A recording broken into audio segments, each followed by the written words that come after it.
Couvrez ce sein que je ne saurais voir. Par de pareils objets, les âmes sont blessées. Cela fait venir de coupables pensées. Classique, non? Tout le monde l'a connu. Celui qui est moins connu, c'est l'amour qui nous attache aux beautés éternelles.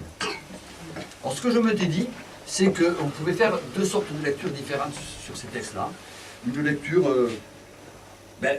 normale, en fait, c'est-à-dire, je vais le lire, je vais vous le lire, et après, une lecture un peu plus jouée. Alors, Tartuffe est un personnage un petit peu austère, tout le monde connaît un petit peu, qui met, comment dirais-je, toute sa stratégie, son intelligence au service de l'hypocrisie, bien entendu. Ce qu'a dépeint Molière avec Dio, je pense d'ailleurs. On pourrait peut-être dire que c'est quelque chose aussi qui se voit encore de nos jours. Des faux dévots, il y en a. De l'hypocrisie, il y en a aussi, à tout niveau, à toute strate. C'est pour ça que donc j'ai choisi un petit peu ce personnage-là avec un extrait de séduction. Bon, on va le lire. Tartuffe dit en séduisant Elmire, qui est la femme d'Orgon, et tout se passe chez Orgon, bien entendu. Voilà. L'amour qui nous attache aux beautés éternelles n'étouffe pas en nous l'amour des temporels. Nos sens facilement peuvent être charmés des ouvrages parfaits que le ciel a formés. Ces attraits réfléchis brillent dans vos pareils, mais il étend en vous ses plus rares merveilles. Il a sur votre face épanché des beautés dont les yeux sont surpris, les cœurs transportés. Je n'ai pu vous voir parfaite créature, sans admirer en vous l'auteur de la nature. Et d'une ardente amour, sentir mon cœur atteint au plus beau des portraits où lui-même il s'est peint. D'abord j'appréhendais que cette ardeur secrète ne fut du noir esprit une surprise à droite. Et même à fuir vos yeux, mon cœur se résolut, vous croyant un obstacle à faire mon salut. Mais enfin je connus, aux beautés tout aimables, que cette passion peut n'être point coupable. Je puis l'ajuster avec la pudeur, et c'est ce qui me fait abandonner mon cœur. Mais je le confesse, une audace bien grande que d'oser de ce cœur vous adresser l'offrande. Mais j'attends à mes voeux tout de votre bonté, rien des vains efforts de mon infirmité. En vous, et mon espoir, mon bien, ma quiétude, de vous dépend ma peine ou ma béatitude.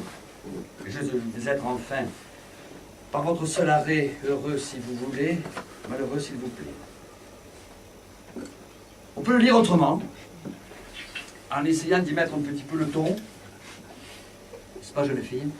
Une petite intonation, en essayant de le jouer. Ça donnerait peut-être ça. L'amour qui nous attache aux beautés éternelles n'étouffe pas en nous l'amour des temporels. Nos sens facilement peuvent être charmés des ouvrages parfaits que le ciel a formés.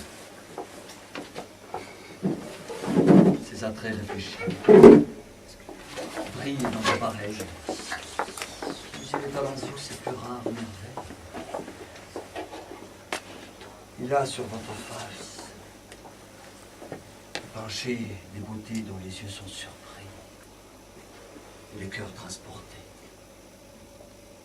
Je n'ai pu vous voir, parfaite créature, sans admirer en vous l'auteur de la nature et d'une ardente amour.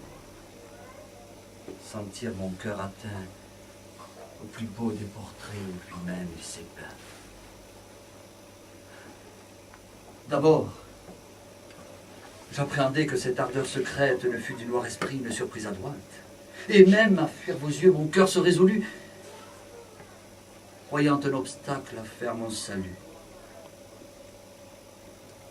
Mais enfin, je connus aux beautés tout aimables que cette passion peut n'être point coupable, que je puis l'ajuster avec la pudeur. C'est ce qui m'y fait abandonner mon cœur. Semé, je le confesse, une audace bien grande que d'oser de ce cœur vous adresser l'offrande. Mais j'attends en mes voeux tout de votre bonté. Et rien des vains efforts de mon infirmité. En vous est mon espoir, mon bien, ma quiétude. De vous dépend ma peine et ma béatitude. Peut-être enfin par votre seul arrêt. Heureux, si vous voulez.